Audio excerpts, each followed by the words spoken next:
भगवान के एक ही ब्याह नहीं 16,108 है। 108 ब्याह में जो है 16,000 एक ही जगह हुए, 16,100 और 8 विवाह जो है अलग अलग हुए। वो किस प्रकार, संक्षेप में सुनिए। पहला विवाह भगवान का रुक्मिणी के साथ हुआ। दूसरा विवाह भगवान का जाम्बवती के साथ हुआ।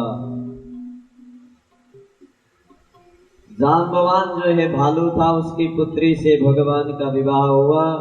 परीक्षित महाराज चौंक गए कि राम राम, भगवान ने जो है पशु से विवाह की। कथा विस्तार से बताइए। सुखदेव स्वामी कहते हैं, परीक्षित ध्यान से सुनिए। एक समय की बात है, राजा प्रसेन जो है भगवान सूर्य के परम भक्त थे। प्रसेन राजा जो है भगवान सूर्य की खूब आराधना किया करते।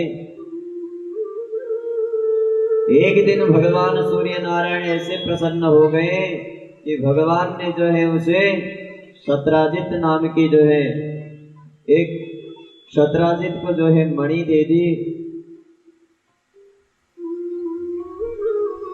ऐसी मणि दी कि जो नित्य निरंतर स्वर्ण वर्षा किया करती थी।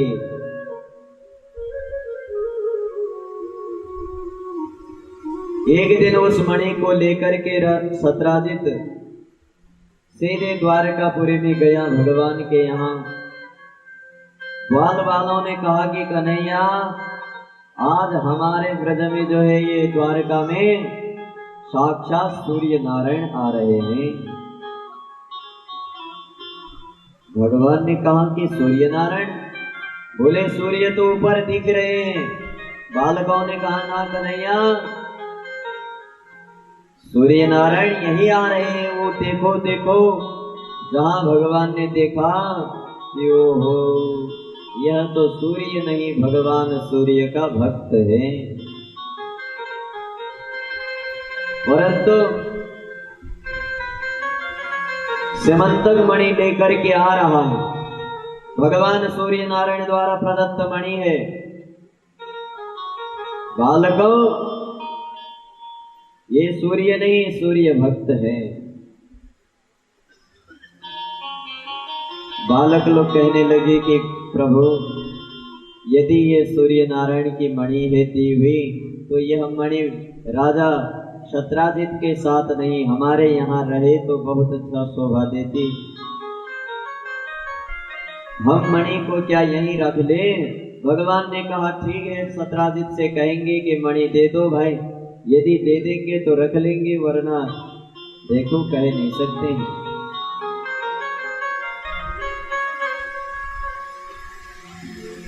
जैसे ही शत्राजित आए मणि को लेकर के, भगवान ने कहा देखो शत्राजित,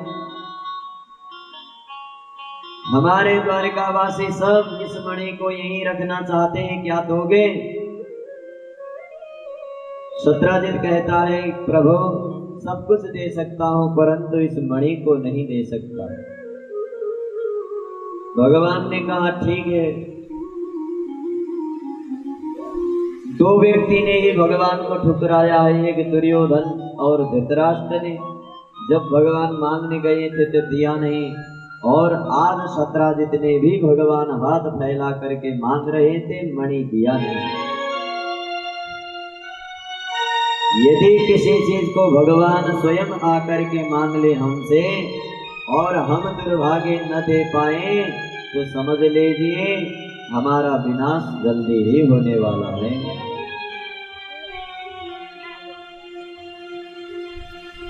शत्राजित ने मणि नहीं दी, शत्राजित अपने यहाँ चला गया। परंतु कालांतर में एक दिन ऐसा हुआ कि शत्राजित का छोटा भाई प्रसेन एक दिन हत्या हिंसा करने के लिए चल बैठा। शास्त्र कहता है अहिंसा परमो धर्मः, कभी भी हिंसा नहीं करनी चाहिए। हिंसा करना महापाप है, ये शास्त्र कहता है। लेकिन शत्राजित का छोटा भाई प्रसेन चल बैठा है हत्या करने के लिए, परंतु प्यारे शास्त्र तो कहता है कि जड़ जीव जगत, जड़ जितना भी जड़ चेतन जीव प्राणी कुछ भी हो, सब में भगवान होते हैं। किसी को भी दुख नहीं देना चाहिए। और प्रसेन तो साक्षात हिंसा करने के लिए निकल बैठे हैं, परंतु भला प्रसेन का कल्याण कैसे होता। आइए प्रसेन की कथा श्रवण करने से पूर्व भगवान का वास कण कण में और जगह जगह रहता है, श्रवण करते हैं। हरि भेष में तू तेरा नाम अनेक कही है, तेरी रंग भूमि यह विश्व भरा,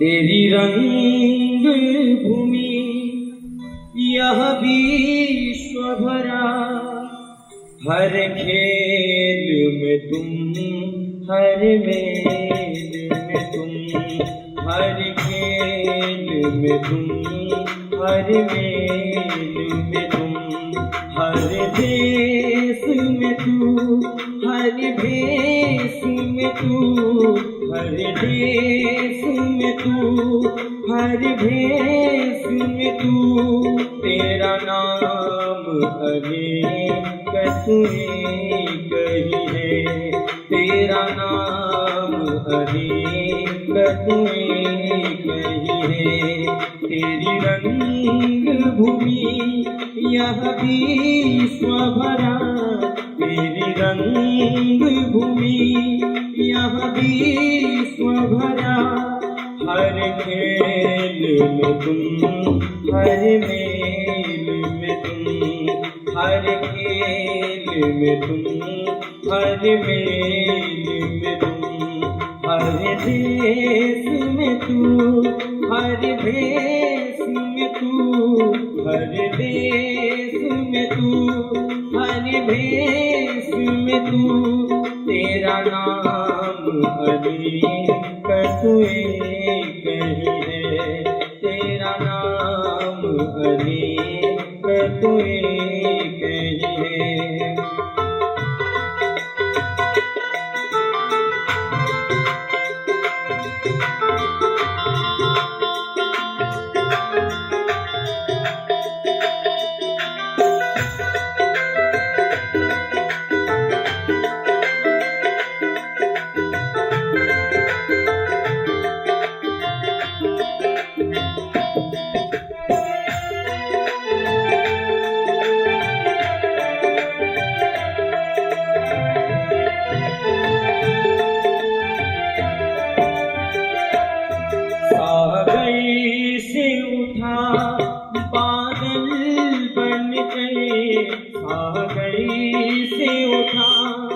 बादल बन गए, बादल से फटा बरखा बन गई, बादल से फटा बरखा बन गई, कहीं नहर बना नदियाँ गहरी, कहीं नहर बना नदियाँ गहरी, तेरे भिन्न प्रकार तुए गई है, तेरे भिन्न प्रकार तुए गई है, हर देश में तू, हर भेष में तू, हर देश में तू, हर भेष में तू, तेरा नाम अनेक कही है, तेरा नाम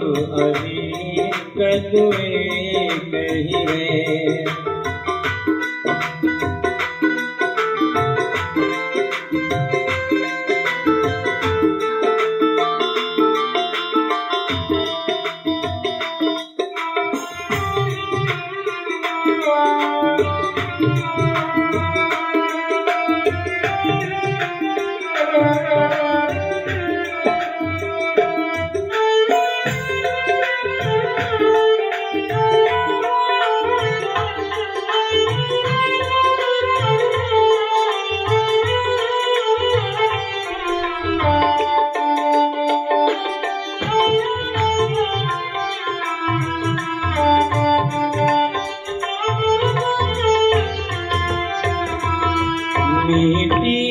से अणु परमाणु बना, मिट्टी से अणु परमाणु बना, इस दिव्य जगत का रूप लिया, इस दिव्य जगत का रूप लिया।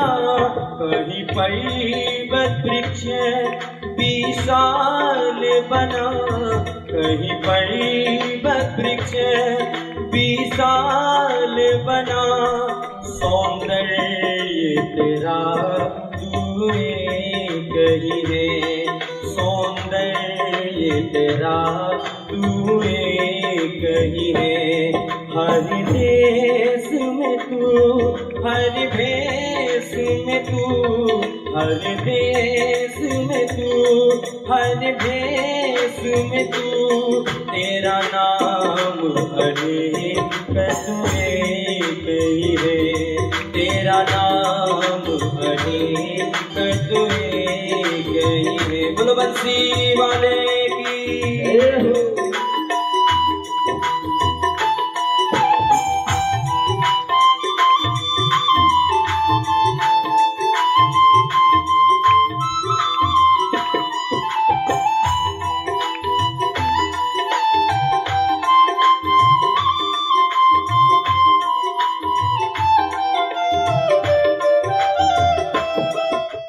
प्रसेन गया है, हत्या करने के लिए चल बैठे हैं, परंतु मृग तो कोई मिला नहीं। और मृग न मिलने पर अचानक जब जंगल की ओर जा रहे थे, सीमंतक मणि को पहने हुए थे, अचानक सिंह आगे से आ रहा था। सिंह ने जहां प्रसेन को देखा, प्रसेन को देखते ही सिंह झपट गया और प्रसेन का प्राणांत करके जो है सीमंतक मणि को फेंक दिया सिंह ने। घोड़े में सवार था प्रसेन, घोड़े को भी मार डाला शेर ने। परंतु इधर बहुत दिन हो गए, प्रसेन लौट के नहीं आया। शत्राजित सोचने लगा कि अच्छा ठीक ठीक, हमसे मणि द्वारिकाधीश कन्हैया ने मांगी थी और हमने दिया नहीं। जब उन्हें मणि नहीं दिया तो उन्होंने हमारे भाई ने मणि ले जा रखे हैं, यह जानकर जंगल में ही मणि को चुरा लिया और हमारे भाई का भी शायद वध कर लिया हो। भगवान सोचने लगे कि राम राम, यह कलंक कैसे लग गया आज। भगवान मणि ढूंढने के लिए चल बैठे हैं। जंगल में भगवान गए, देखा कि प्रसेन मरा हुआ है, सामने घोड़ा भी मरा हुआ है। शेर के पैर के जो है चिन्ह भगवान को दिख गए और भगवान ने जान गए कि वास्तव में प्रसेन तो चला ही चला, लेकिन मणि कौन ले गया। मणि को ढूंढने के लिए भगवान जैसे ही आगे चले, अचानक एक गुफा दिखा। उस गुफा के अंदर जो है भयंकर तेज दिख रहा था। तो भगवान ने और द्वारिका वासियों से कहा कि तुम बाहर ही रुको, हम जरा अंदर होके आते।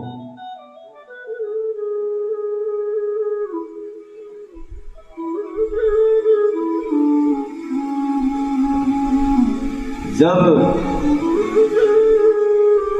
भगवान अंदर गए, सारे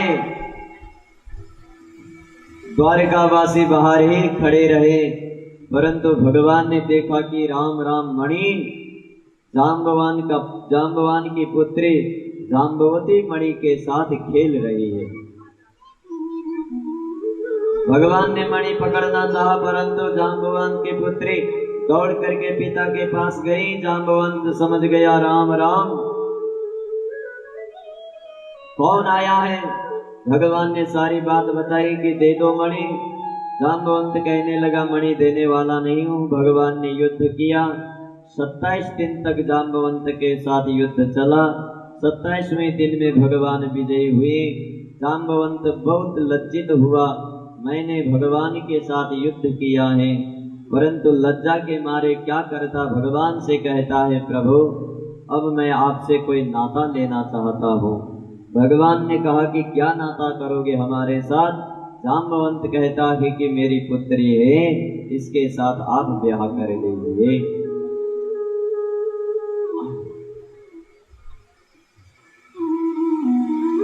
जाम्बवंत ने जब कहा कि पुत्री से विवाह करने के लिए, भगवान ने कहा ठीक है भाई, हमें स्वीकार्य है, कोई दिक्कत नहीं,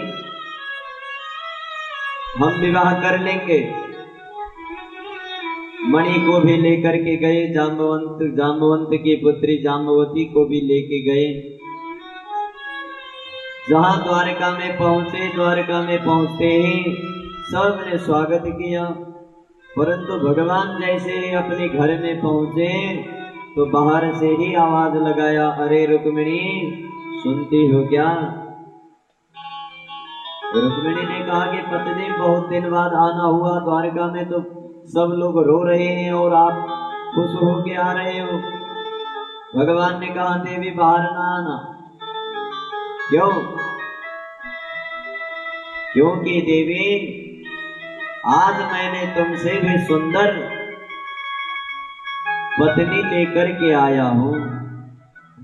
रुक्मिणी ने श्राप दे डाला, इस द्वारकापुरी में कोई भी आए मेरे बराबर रहे, मुझसे सुंदर कोई न रहे। तुरंत जाम्बवंत की पुत्री जाम्बवती सुंदर स्त्री के रूप में प्रकट हो गई। भगवान ने अंतम प्रवेश किया, भगवान का द्वितीय विवाह संपन्न हुआ।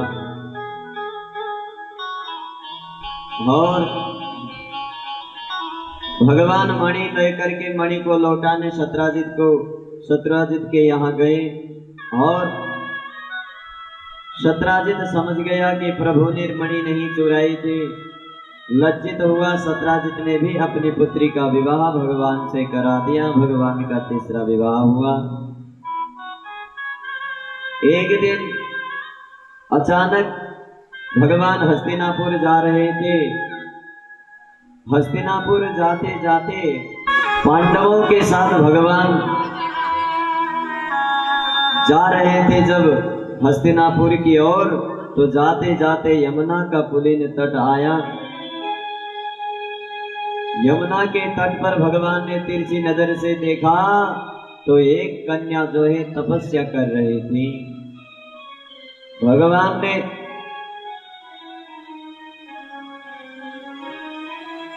एक पांडव को जाकर के पूछने के लिए कहा और जो है गए, जाकर के कहा कि देवी तुम ये बताओ कि इस यमुना के किनारे अकेली तपस्या क्यों कर रही हो।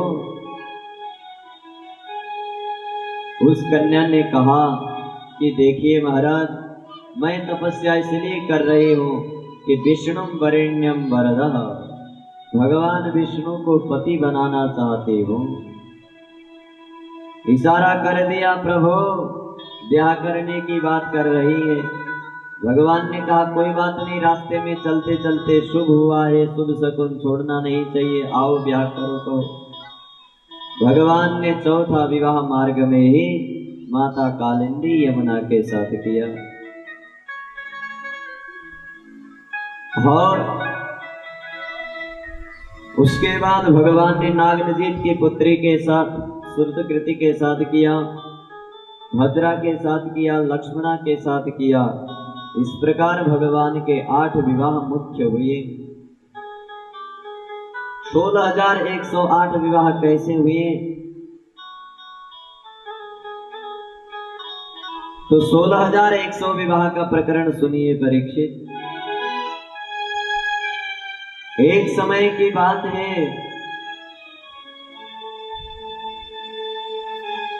एक भौम नाम का असुर था। इतना अहंकारी हो चुका था कि स्वर्ग के इंद्र का जो है पहने हुए कुंडलों को लेकर के आ गया था। इंद्र रोने लगा, प्रभु ये क्या हो रहा है। भगवान ने कहा अवश्य ही इसका भी विनाश हो जाएगा, चिंता न करो।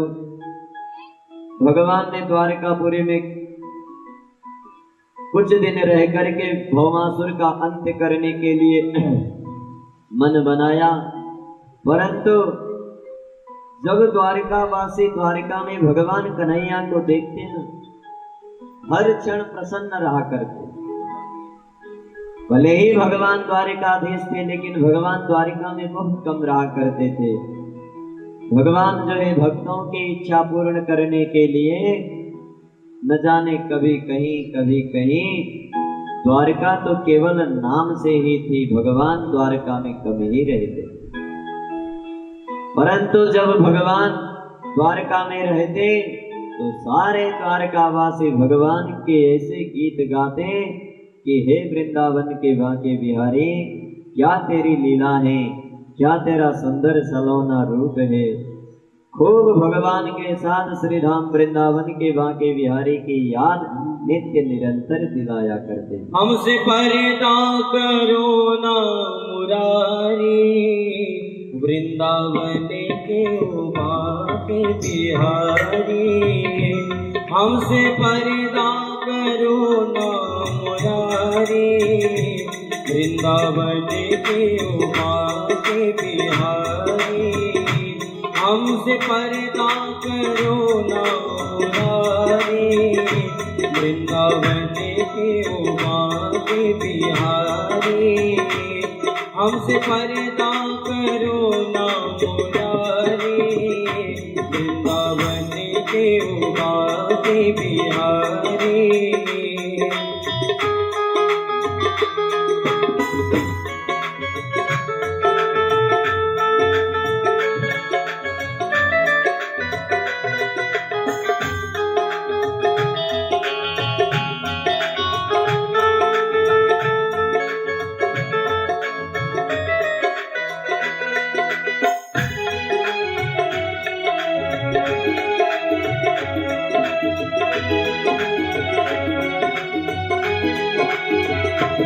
हम तुम्हारे पराए नहीं हैं, गिर के दर पे आए नहीं हैं, गिर के दर पे आए नहीं हैं।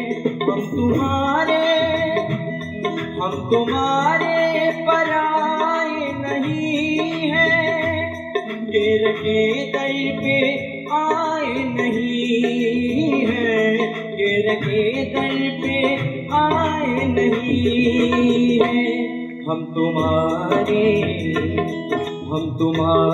पुराने पुजारी, हम तुम्हारे पुराने पुजारी।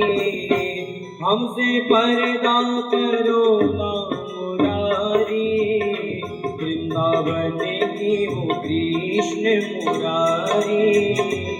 हमसे पर्दा करो ना मुरारी, वृंदावन के हो बाके बिहारी।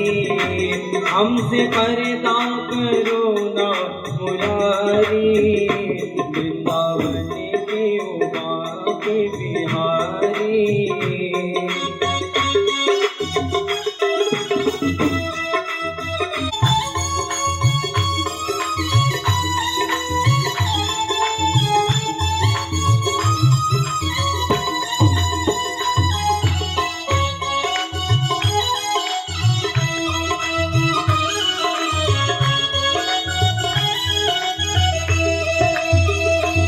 हरिदास के राज दुलारे, नंद यशोदा के आंखों के तारे, नंद यशोदा के आंखों के तारे।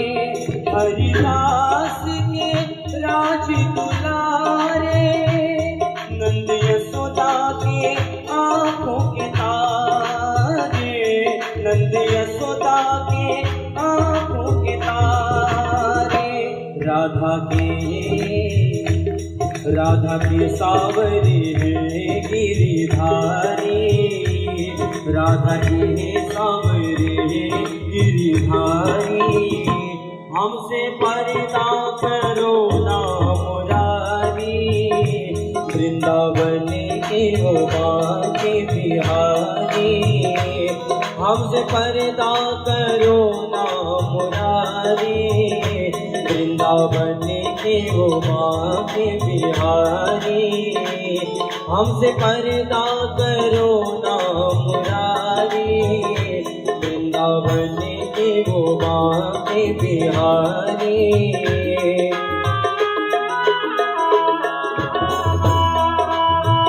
पर्दों में छुप ना सकोगे, लाख पर्दों में छुप ना सकोगे, बंद कमरों में रुक ना सकोगे, लाख पर्दों में छुप ना सकोगे, लाख पर्दों में छुप ना सकोगे।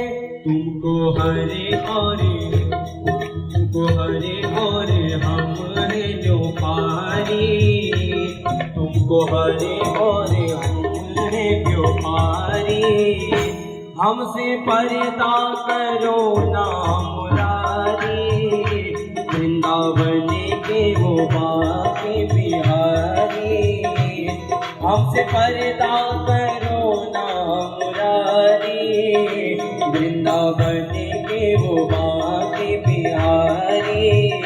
हमसे पर्दा करो ना मुरारी, वृंदावन के वो बांके बिहारी। हमसे पर्दा करो ना मुरारी। भगवान द्वारकापुरी में सभी के साथ रहे, परंतु एक दिन भगवान ने रुक्मिणी के साथ नेक सा मजाक किया।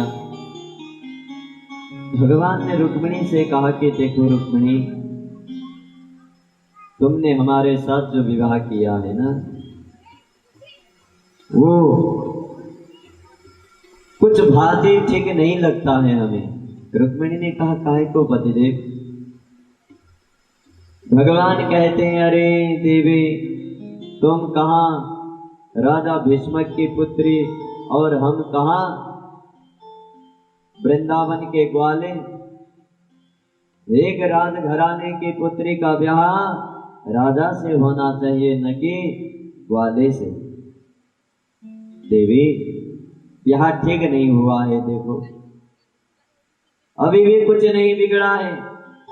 अरे शिशुपाल ब्याह करने के लिए आया था, परंतु शिशुपाल को तुमने ठुकरा दिया। देवी, अभी भी कुछ नहीं बिगड़ा है, जाओ शिशुपाल के साथ विवाह कर लो। रुक्मिणी ने जहां सुना कि राम राम आज कन्हैया जो है ऐसा कह रहे हैं, रुक्मिणी बेहोश हो गई। भगवान कहने लगे कि राम राम रुक्मिणी, प्रियाया प्रेम बंधनम, आज तुम्हारे प्रेम को मैं समझ गया, परंतु उठ जाओ देवी। रुक्मिणी को नेक सा होश आया। भगवान कहते हैं रुक्मिणी, अयम ही परमो लाभो गृहेषु गृहमेधिनाम। रुक्मिणी, यही तो घर गृहस्थियों का परम लाभ है, कभी हंस लेना, कभी झगड़ा करना। अयम ही परमो लाभ, यही परम लाभ है। देवी, इसमें बिल्कुल चिंता मानने की कोई बात नहीं है, शांत रहो। अरे मैं तो प्रौढ़ हास्य मजाक कर रहा था। रुक्मिणी ने कहा ठीक कन्हैया, इतनी गई गुजरी मैं भी नहीं हूं, समझ गई। वास्तव में आपने कहा कि कहां एक देश के राजा की पुत्री और कहां सारे जगत का पिता, कहां आपके साथ विवाह शोभायमान देता है। जो आपने कहा है प्रभु सत्य कहा है, लेकिन मैं आपसे अलावा किसी का भी वर्ण नहीं कर सकती हूँ। रुक्मिणी ने बहुत कहा भगवान से। भगवान ने कहा वाह देवी, तुम्हारे विद्वता का भी परिचय पा गया मैंने, और इतना तुम्हारे अंदर ज्ञान है ये पता नहीं था, परंतु आज नेक सी झगड़ा हुई तो सारी बात पता चल गई।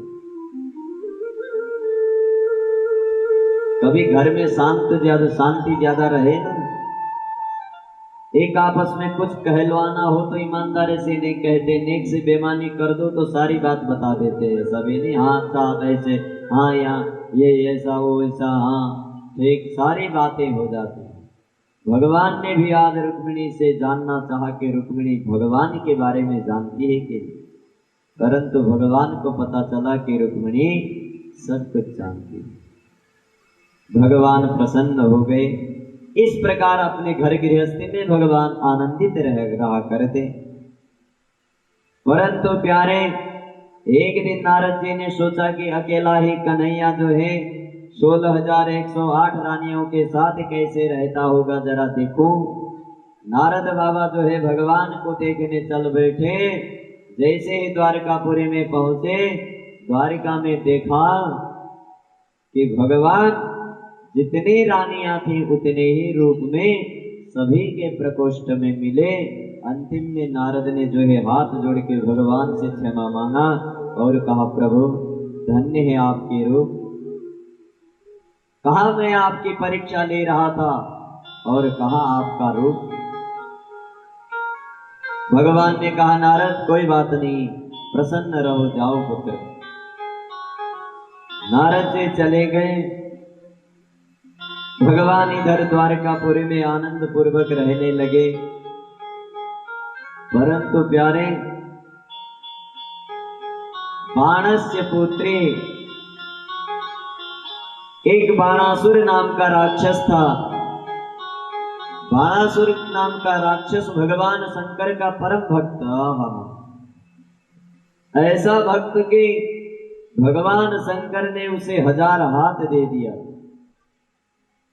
इसलिए इसका नाम सहस्रबाहु भी पड़ गया। बाणासुर की एक पुत्री थी जिसका नाम उषा था। एक दिन उषा ने स्वप्न में जो है देदीप्यमान पुरुष अनिरुद्ध को देख लिया। अनिरुद्ध कौन थे जानते हैं? पहले अनिरुद्ध तक पहुंच जाइए। भगवान के 16,108 रानियों से जो है एक रानी से 10 पुत्र थे, तो गणना कर लीजिए 16,108 इंटू 10 कितना हुआ, इतने पुत्र थे। इन्हीं में से एक उनका ही वंशज अनिरुद्ध भी थे, पोते भगवान के। तो बाणासुर की पुत्री उषा ने रात्रि स्वप्न में जो है अनिरुद्ध को देख लिया।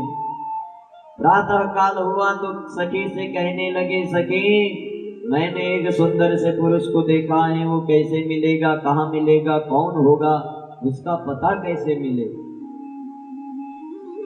उषा की सखी थी चित्रलेखा। उसने कहा, देवी संसार में जितने भी हैं सबका चित्र बना दूंगी, पता। उषा ने कहा, बना। बहुत सारे चित्र बना दिया, लेकिन उषा ने ये नहीं, ये नहीं, ये नहीं। अंतिम समय में भगवान द्वारिकाधीश का चित्र बनाया। तो महाराज द्वारिकाधीश का चित्र कैसा बनाया, क्या बताएं। भगवान का सुंदर सालोना आहा रूप, गजब भगवान का रूप बना। और उस चित्र पर जो है रंग भरती गई चित्रलेखा। भगवान को जो बनाता है तो हाथ जरा बहुत चलता है प्यारे। आइए जरा हम भी चित्रलेखा ने जिस प्रकार भगवान के चित्र पर हाथ फेरा है, कितना भगवान का सुंदर रूप बनाया है, उन्हीं हाथों को मानते हुए कम से कम तालियों से भजन के साथ चित्रलेखा भगवान का चित्र बना रही है और उषा देख रही है भगवान को। आप और हम ताली तो बजा दें। सत्संग बहाना है, श्याम तो है मिलने का। सत्संग बहाना है, श्याम तो है मिलने का। सत्संग बहाना है, श्याम तो है मिलने का।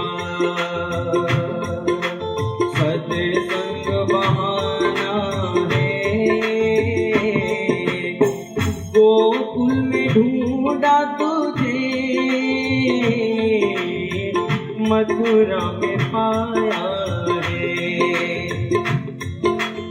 गोकुल में ढूंढा तुझे, मथुरा में पाया है। वृंदावन की गलियों में, वृंदावन की गलियों में मेरे श्याम का ठिकाना है।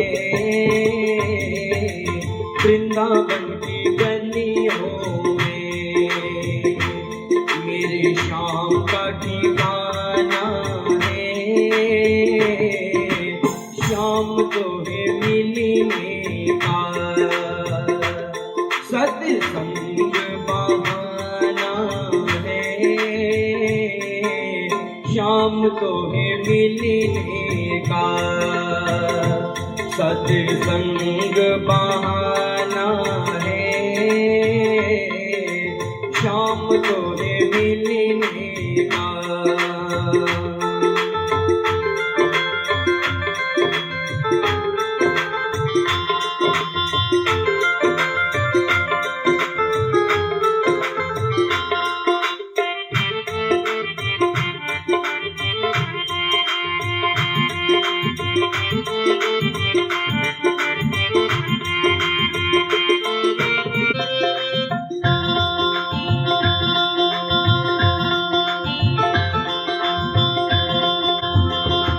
चंदा में ढूंढा तुझे, सूरज में आया है। चंदा में ढूंढा तुझे, सूरज में पाया है। तारों की झिलमिल में, तारों की झिलमिल में मेरा श्याम का ठिकाना है। तारों की झिलमिल में मेरा श्याम का ठिकाना है।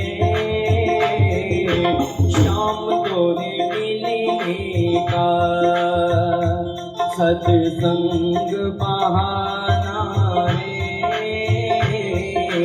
श्याम तो है मिलने का।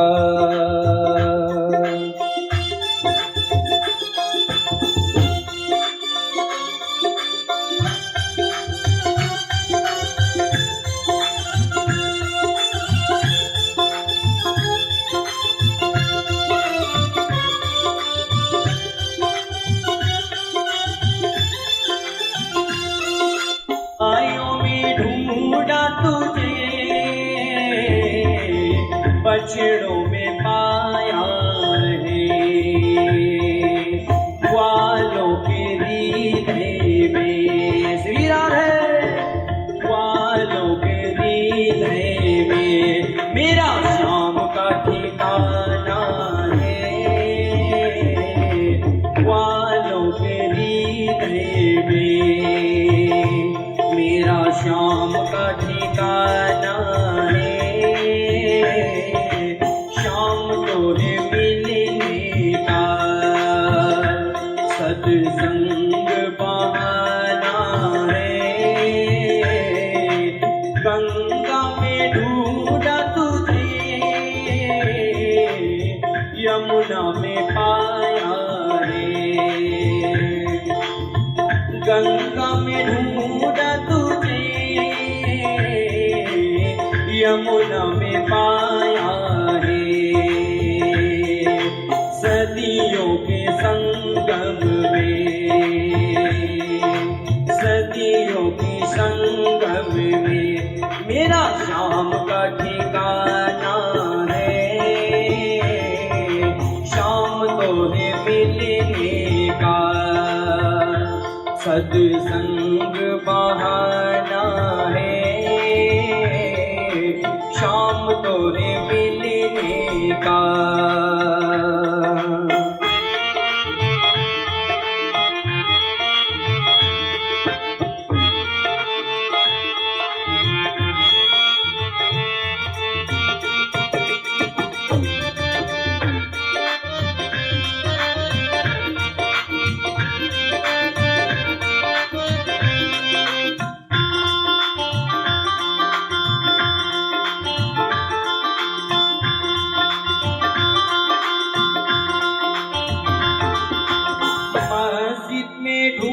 ढूंढा तुझे,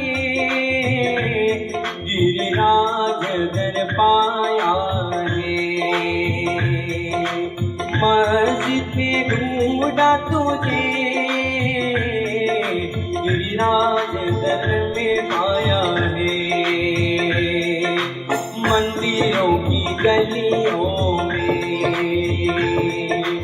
मंदिरों की गलियों में मेरा श्याम का ठिकाना है। शाम तो है मिलने का, सत्संग बहाना है। शाम तो है मिलने का, सत्संग बहाना है। शाम को है मिलने का, सत्संग बहाना है। शाम को है मिलने का। 2 मिनट के रात में राधे राधे, जय राधे राधे, जय राधे राधे, जय राधे राधे, जय राधे राधे, जय राधे राधे, जय राधे राधे, राधे राधे, राधे राधे राधे, जय राधे राधे, राधे राधे, राधे राधे राधे, जय राधे राधे, राधे राधे, राधे राधे राधे, जय राधे राधे, राधे राधे, राधे राधे राधे, जय राधे राधे, राधे राधे, राधे राधे राधे, जय राधे राधे, राधे राधे, राधे राधे राधे, जय राधे राधे, राधे राधे, राधे राधे राधे, जय राधे राधे, राधे राधे, राधे राधे राधे, जय राधे राधे, राधे राधे। जय जय श्री राधे, जय जय श्री राधे, जय जय श्री राधे, जय जय श्री राधे।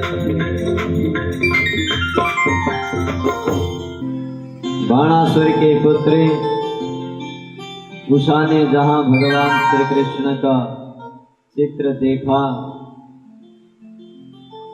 तो है नेक मिलता जुलता सा तो दिख रहा था, परंतु पक्का यही नहीं। चित्रलेखा समझ गई कि इनके पुत्र हो सकते हैं, भगवान के पुत्र का चित्र बना दिया। उषा ने कहा ये भी नहीं मिल रहे हैं। जब अनिरुद्ध का चित्र बनाया तो उषा ने कहा कि यही है हमारे, हमने जो सपने में देखा था।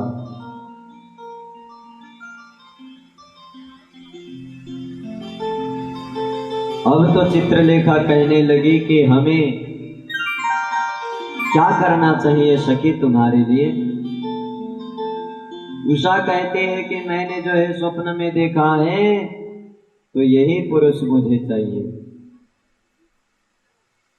चित्रलेखा ने कहा कि अरे राम राम, ये हो नहीं सकता, परंतु बहुत आग्रह किया उषा ने। तो चित्रलेखा ने जो है मध्य रात्रि में जाकर के खटिया सहित अनिरुद्ध को उठा करके सीधा उषा के प्रकोष्ठ कमरे में रख दिया।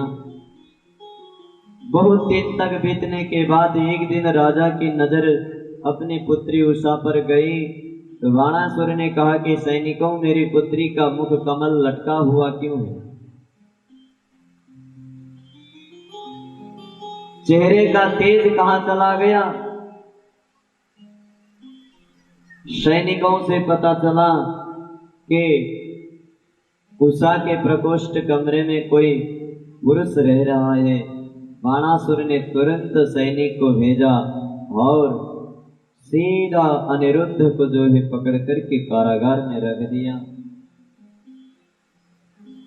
उधर नारद जी भगवान श्री कृष्ण के पास गए और कहने लगे, कन्हैया ज्यादा बड़ा परिवार है तो नेक से कोई इधर उधर देखभाल भी करते हो या केवल डुलते रहते हो?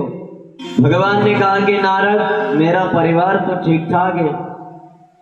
नारद जी ने कहा सब ठीक है। भगवान ने कहा ठीक तो है, कुछ दिन से अनिरुद्ध नहीं दिख रहा है। नारद जी ने कहा दिखेगा कहाँ, बाणासुर की जेल की हवा खा रहा है। भगवान तुरंत दौड़ पड़े वहां से बाणासुर के यहाँ। बाणासुर के साथ भयंकर युद्ध हुआ भगवान का, परंतु भगवान का इतना युद्ध हुआ, बाणासुर के चलते भगवान शंकर का भी कृष्ण के साथ युद्ध हुआ, परंतु भगवान कृष्ण ही विजयी रहे। और भगवान शंकर ने कहा कि प्रभु ये मेरा भक्त है, इसे कुछ ना करिए। भगवान ने कहा कि शंकर यदि आपका भक्त है तो मेरा भी कुछ अवश्य लगता है, परंतु इसने गलती की है इसलिए इसे दंड देना अति आवश्यक है। 1000 हाथ थे, भगवान ने कहा 1000 ठीक नहीं है, 4 हाथ केवल रखा, चतुर्भुज अपना रूप दिया, बाकी सब हाथ काट डाले। सेने कारागार में स्वयं जाकर के अनिरुद्ध को मुक्त किया और उसी बाणासुर के पुत्री उषा के साथ वहीं से ब्याह करके द्वारिकापुरी में लाए। इस प्रकार भगवान ने अपने पुत्रों का विवाह किया। और एक दिन महाराज सभी बालकों को लेकर के भगवान जो है जंगल की ओर क्रीड़ा करने के लिए निकल पड़े। भगवान किसी न किसी माध्यम से अपने बच्चों को कोई न कोई शिक्षा दिया करते थे। भगवान ने सभी बालकों से कहा कि हे द्वारिकावासियों, चलो आज जंगल की ओर क्रीड़ा करने चलते हैं, कुछ वहीं खेल खेलेंगे। भगवान के साथ सब द्वारिकावासी बच्चे गए, परंतु जंगल में एक जगह बहुत बड़ा जो है देदीप्यमान जंगल था, वहां पर अनेक सी खाली जगह थी। वहीं पर भगवान ने जो है कंदुक क्रीड़ा की। छोटे से कंदुक, एक गेंद जो है उसी के साथ खेलना प्रारंभ किया, परंतु नन्ही सी गेंद जो है नेक से एक खाई में जाकर के गिर पड़ी। जहां खाई में जाकर के गिरी,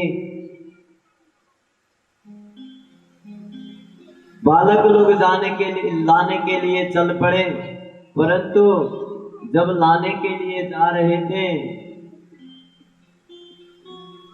वहां आश्चर्य देखा कि राम राम कन्हैया, जहां हमारी गेंद पड़ी है वहां तो भयंकर बड़ा गिरगिट पड़ा हुआ है। भगवान ने जाकर के देखा कि राम राम बड़े से गड्ढे में भयंकर पर्वत सी आकार से युक्त गिरगिट पड़ा हुआ है। भगवान ने कहा राम राम कौन है ये? तुरंत अपना चरण स्पर्श किया भगवान ने, सोई गिरगिट ने जो है तुरंत देदीप्यमान दिव्य रूप धारण किया। भगवान ने कहा कि कौन हो तुम? इस गड्ढे में गिरगिट बन के क्यों रह गए? उस गिरगिट बने हुए दिव्य पुरुष ने कहा प्रभु, शायद मेरा नाम आपने इतिहास में सुना होगा। मेरा नाम नृग है, सूर्य वंश में उत्पन्न इक्ष्वाकु कुल का नंदन हूं मैं, और दानियों में मेरा नाम अग्रगण्य रहता है। भगवान ने कहा अच्छा भाई, दानी ही हो तो फिर गिरगिट क्यों बन गए? दानी की तो दिव्य गति होती है और तुम गिरगिट बने खड़े हो, कारण क्या है बताओ? वह गिरगिट बना हुआ पुरुष कहता है प्रभु, दानी तो हो। भगवान ने कहा दानी हो तो थोड़ा बहुत दान दिया होगा, परंतु नृग कहता है नहीं प्रभु, थोड़ा बहुत नहीं, शायद कोई पृथ्वी के कण गिन ले, आकाश के तारे गिन ले, लेकिन राजा नृग ने दिए हुए दान को कोई नहीं गिन सकता। भगवान ने कहा कि भाई इतना दानी, इतना बड़ा महान दानी, तुम फिर गिरगिट काहे को बनना पड़ा? मुझे ये आश्चर्य हो रहा है, क्या दान दिया था तुमने? नृग ने कहा कि प्रभु गौदान किया था। भगवान ने कहा राम राम, गौदान देने वाले का ये हाल? नृग ने कहा हाँ प्रभु।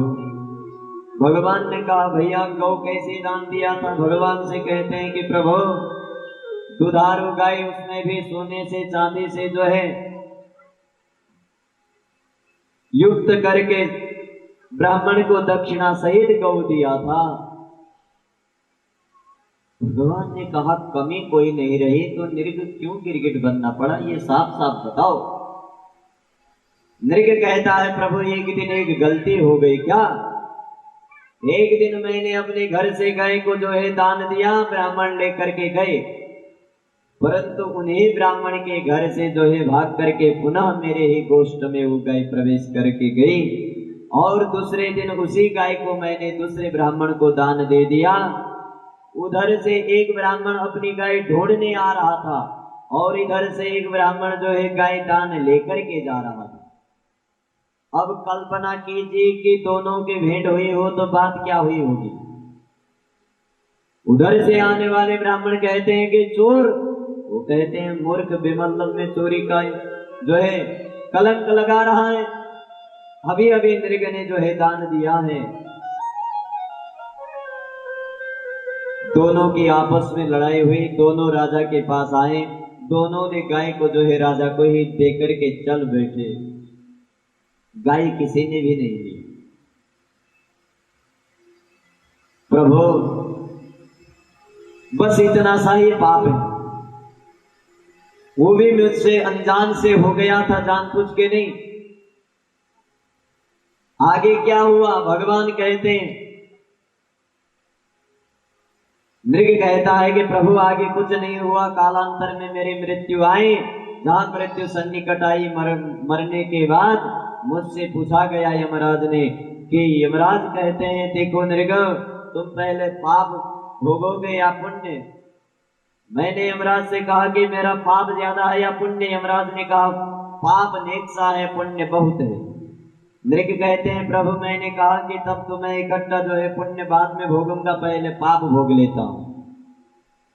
तो यमराज ने मुझे जो है गिरगिट बना दिया उसी पाप के कारण। प्रभु आज आपने जो है चरण धर दिया मेरे सर पर, सो मेरा उद्धार हो गया।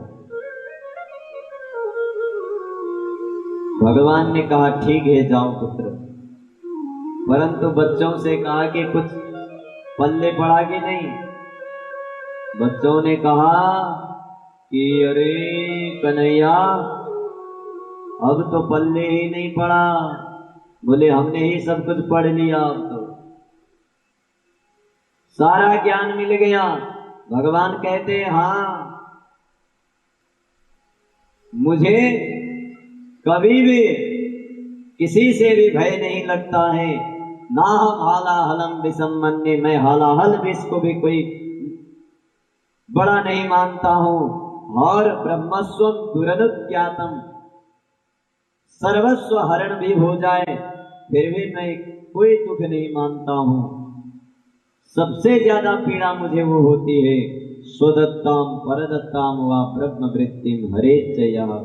जो व्यक्ति अपनी दी हुई दक्षिणा अथवा दूसरे से ली हुई दक्षिणा, ब्राह्मण की दक्षिणा को खाता है, ब्रह्म वृत्ति का हरण करता है, उसकी कभी भी गति नहीं होती है। 60 वर्ष सहस्राणि विष्टायाम जायते कृमि। 60,000 वर्ष तक जो है विष्टा का कीड़ा बनना पड़ता है। जो व्यक्ति पहली बात तो केवल ब्रह्मवृत्ति नहीं, किसी की भी संपत्ति हरण करे, दूसरे की संपत्ति पे कभी आंख न लगाइएगा। जो हम पे है उस पे प्रभु को धन्यवाद दे दीजिएगा, प्रभु इतना भी तूने न दिया होता तो मेरी क्या स्थिति हो जाती। जो दिया है प्रभु बहुत दिया है, इसलिए जितना भगवान ने दिया है उस पे ही भगवान का धन्यवाद देना सीखिए। किसी की भी वृत्ति पर, किसी की भी रोटी पर नजर न लगाएं। कोई व्यक्ति गलती से भी यदि ब्रह्म वृत्ति का हरण करता है तो उसे इस प्रकार गिरगिट बनना पड़ता है। राजा नृग ने क्या गलती किया था, अनजान में गलती हुई थी, गिरगिट बनना पड़ा। यदि हम जानबूझ के कोई गलती करें तो हमारा क्या होगा प्यारे। आइए एक भजन के साथ में आगे कथा प्रवेश करते हैं। मुझे ऐसी लगन तू लगा दे, हो मुझे ऐसी लगन तू लगा दे, हो मुझे ऐसी लगन तू लगा दे, मैं तेरे बिना पल ना रहूं। हो मुझे ऐसी लगन तू लगा दे, मैं तेरे बिना पल ना रहूं। मुझे ऐसी लगन तू लगा दे, मैं तेरे बिना पल ना रहूं। हो मुझे ऐसी लगन तू लगा दे, मैं तेरे बिना पल ना रहूं। मैं तेरे बिना पल ना रहूं, मैं तेरे बिना पल ना रहूं, मैं तेरे बिना पल ना रहूं, मैं तेरे बिना पल ना रहूं। दिल में प्यारे वाला दीप जला दे, वो दिल में प्यारे वाला दीप जला दे, मैं तेरे बिना पल ना रहूं। दिल में प्यारे वाला दीप जला दे, मैं तेरे बिना पल ना रहूं। हो मुझे ऐसी लगन तू लगा दे, मैं तेरे बिना पल ना रहूं। हो मुझे ऐसी लगन तू लगा दे, मैं तेरे बिना पल ना रहूं।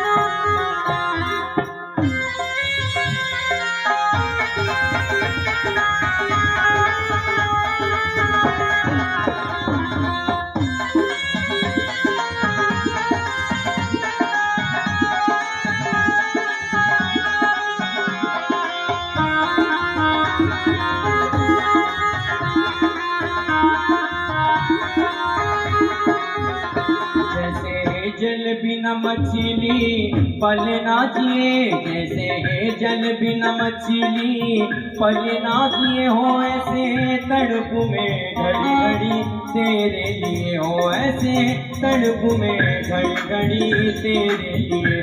जैसे है जल बिना मछली पल ना जिए, हो जैसे है जल बिना मछली पल ना जिए, हो ऐसे तड़प में घड़ी घड़ी तेरे लिए, हो ऐसे तड़प में घड़ी घड़ी प्यारे वाला दीप जला दे, मैं तेरे बिना पल न रहूं।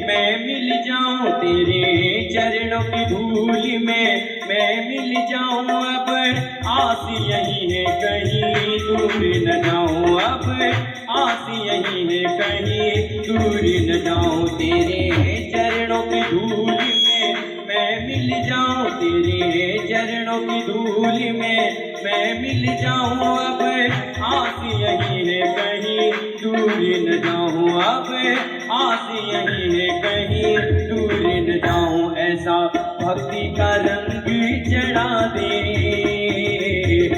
ऐसा भक्ति का रंग चढ़ा दे, मैं तेरे बिना पल न रहूं। ऐसा भक्ति का रंग चढ़ा दे, मैं तेरे बिना पल न रहूं। मैं तेरे बिना पल न रहूं, मैं तेरे बिना पल न रहूं, मैं तेरे बिना पल न रहूं, मैं तेरे बिना पल न रहूं।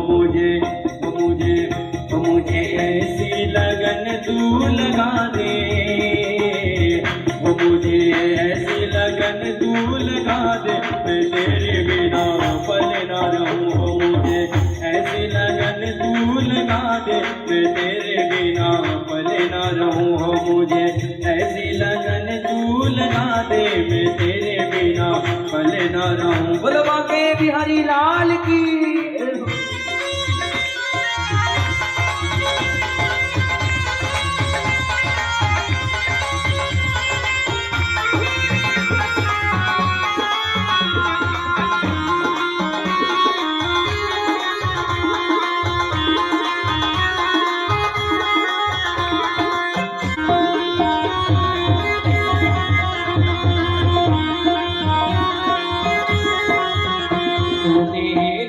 चुराया मैंने कुछ ना कहा, तूने दिल को चुराया मैंने कुछ ना कहा, तूने दिल को चुराया मैंने कुछ ना कहा, तूने बड़ा तड़पाया मैंने कुछ ना कहा, तूने बड़ा तड़पाया मैंने कुछ ना कहा, तूने दिल को चुराया मैंने कुछ ना कहा, तूने दिल को चुराया मैंने कुछ ना कहा, तूने बड़ा तड़पाया मैंने कुछ ना कहा, तूने बड़ा तड़पाया मैंने कुछ ना कहा।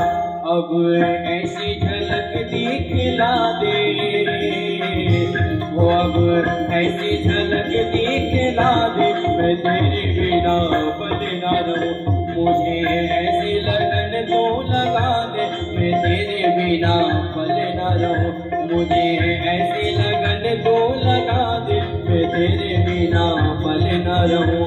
वो मैं तो बाकी की बाकी बन गई, अरे आका बन गया मेरा, वो मैं तो बाकी की बाकी बन गई और आका बन गया मेरा।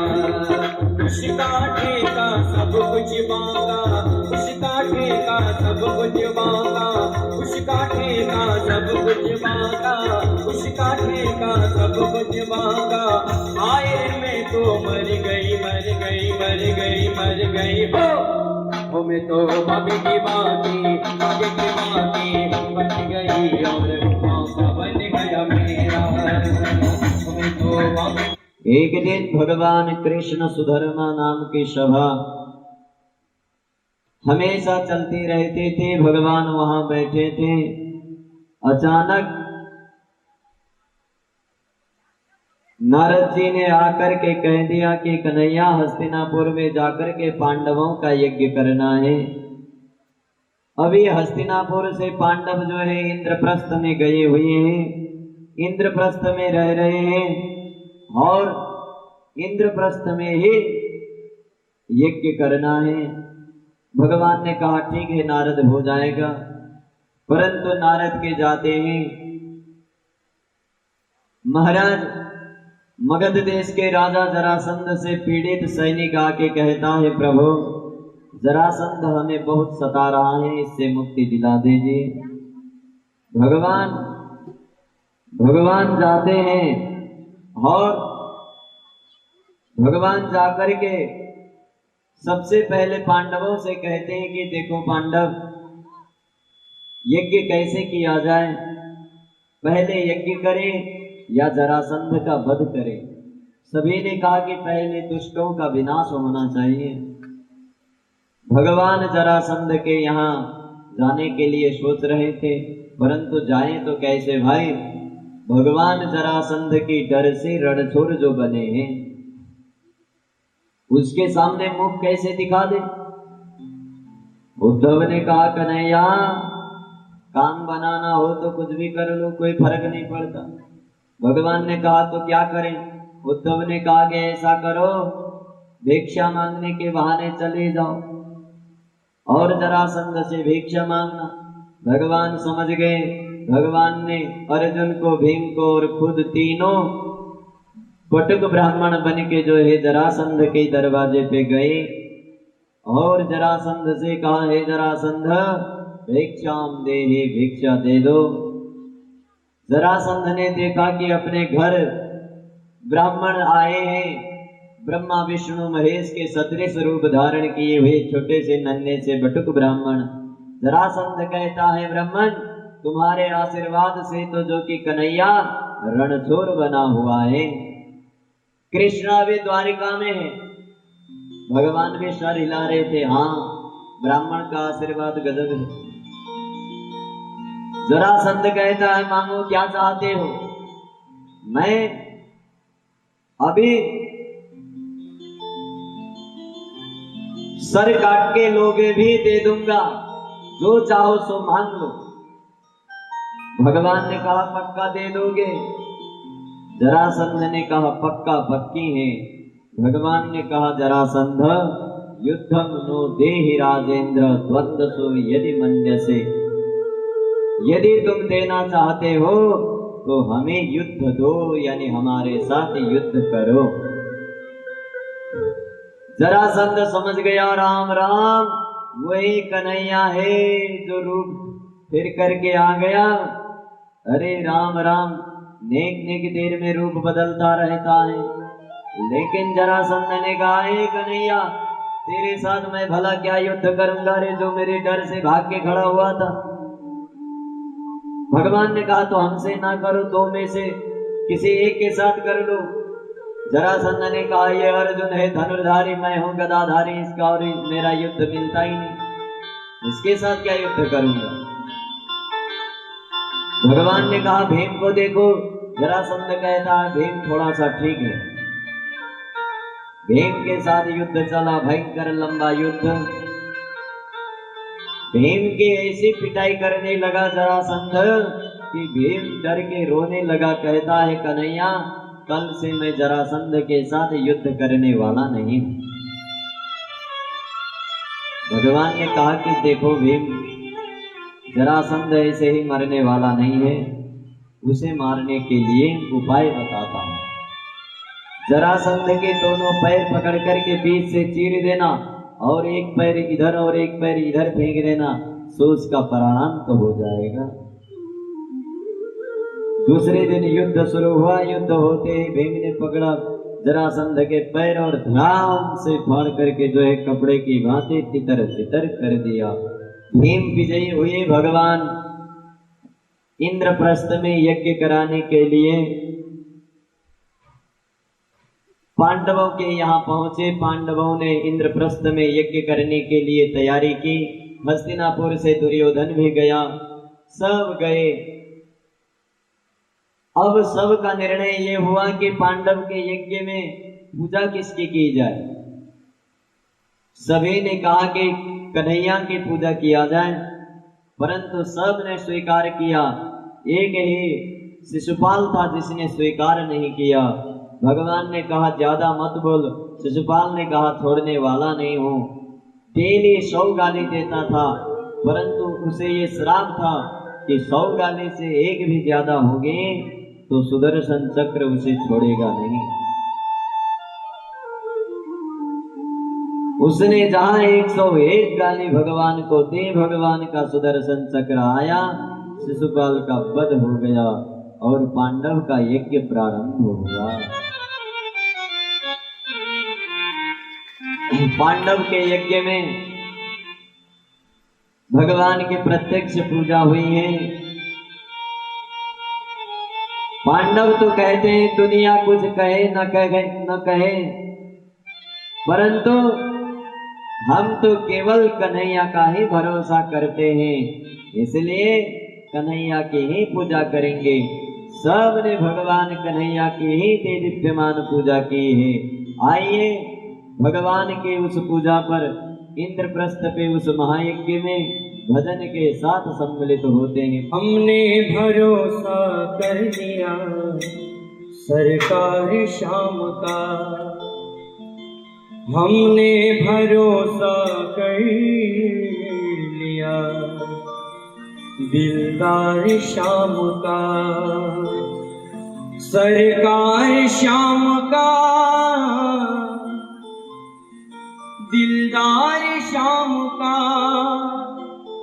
हमने भरोसा कर लिया सरकार शाम का, शाम का हमने भरोसा कर लिया सरकार शाम का, हमने भरोसा कर लिया सरकार शाम का, शाम का हमने भरोसा कर लिया दिलदार शाम का, सरकार शाम का दिलदार शाम का, शाम का सरकार श्याम का, दिलदार श्याम का, हमने भरोसा कर लिया सरकार श्याम का, श्याम का हमने भरोसा कर लिया सरकार श्याम का, श्याम का हमने भरोसा कर लिया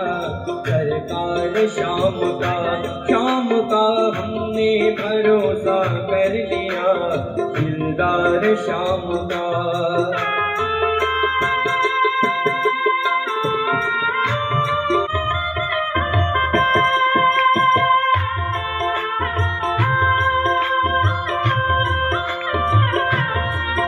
बोला बंसी वाले की जय हो।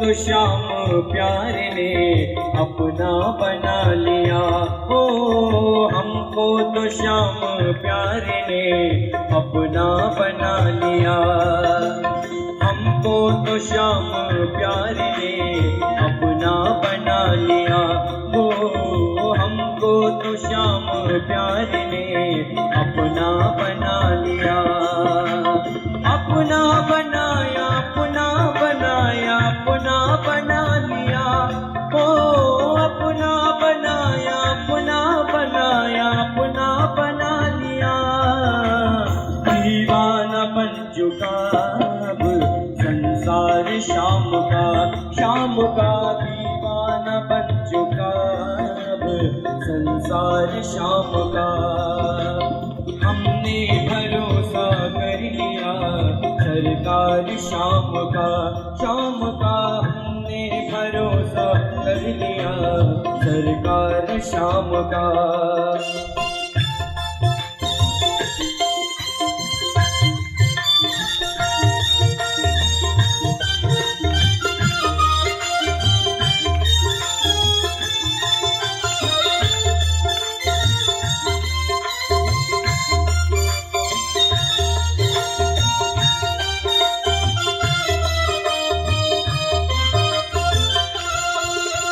अब दूर पे आ गया कभी उसको नहीं रही, जब दर पे आ गया कभी उसको नहीं रही, जब दर पे आ गया कभी उसको नहीं रही, उसको नहीं उसको नहीं उसको नहीं रही, ओ उसको नहीं उसको नहीं उसको नहीं रही, जी भर के उसने पा लिया संसार प्यार का, प्यार का जी भर के उसने पा लिया है प्यार श्याम का, श्याम का जी भर के उसने पा लिया है प्यार श्याम का, श्याम का हमने भरोसा कर लिया सरकार श्याम का।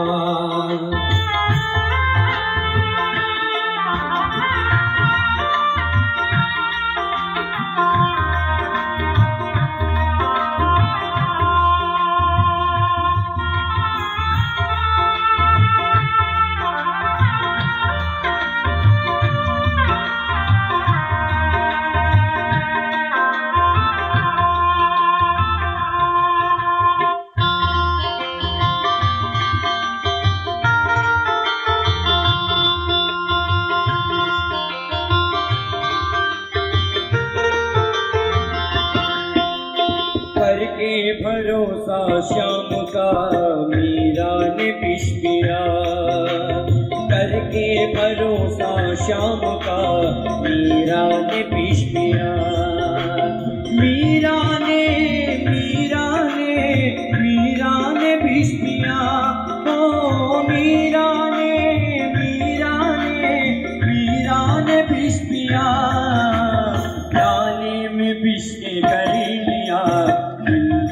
शाम का प्याले में पीस के कर लिया सरकार शाम का हमने भरोसा कर लिया सरकार शाम का।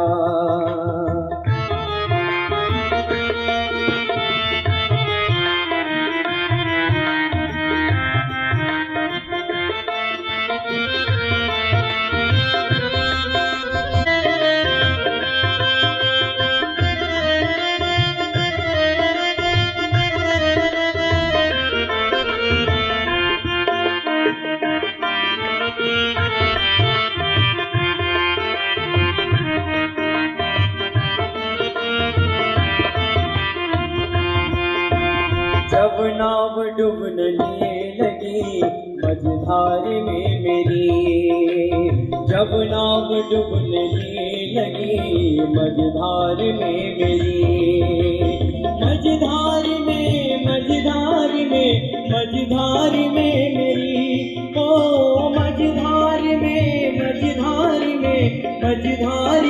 मेरी, तब नाम काम आ गया दिलदार शाम का तब नाम काम आ गया दिलदार शाम का तब नाम काम आ गया दिलदार शाम का, दिलदार शाम का, दिलदार शाम का, दिलदार शाम का, दिलदार शाम का, हमने भरोसा कर लिया दिलदार शाम का हमने भरोसा कर लिया दिलदार शाम का हमने भरोसा कर लिया दिलदार शाम का, हमने भरोसा कर लिया दिलदार शाम का हमने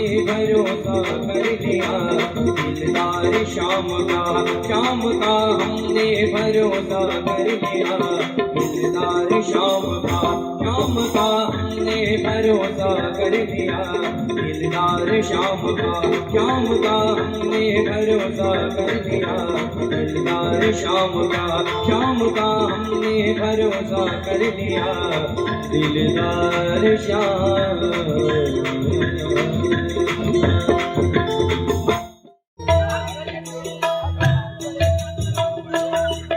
श्री बांके बिहारी तेरी आरती गाऊं, श्री बांके बिहारी तेरी आरती, श्री बांके बिहारी तेरी आरती गाऊं, श्री गाओ पीछे पीछे प्रेम से तेरी आरती गाऊं,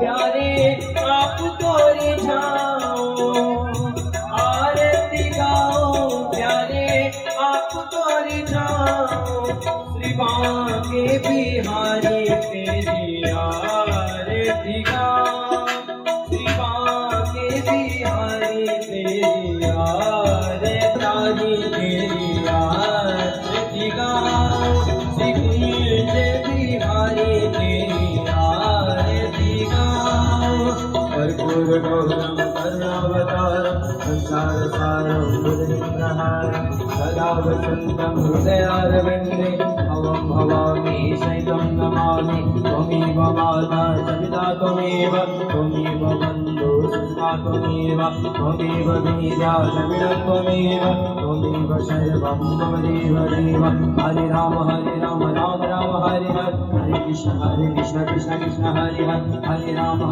राम राम हरे हरे कृष्ण कृष्ण कृष्ण हरे हरे राम राम हरे हरे कृष्ण कृष्ण हरे हरे राम राम हरे हरे कृष्ण कृष्ण हरे हरे श्याम राधे श्याम श्याम श्याम राधे राधे कृष्ण। रहे जिंदगी तो मिलेंगे दोबारा, रहे जिंदगी तो मिलेंगे मिलेंगे दोबारा।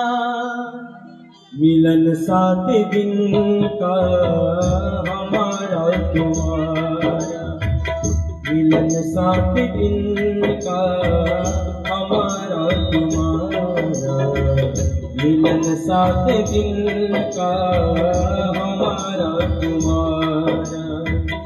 रहे जिंदगी तो मिलेंगे दोबारा, रहे जिंदगी तो मिलेंगे दोबारा। मिलन 7 दिन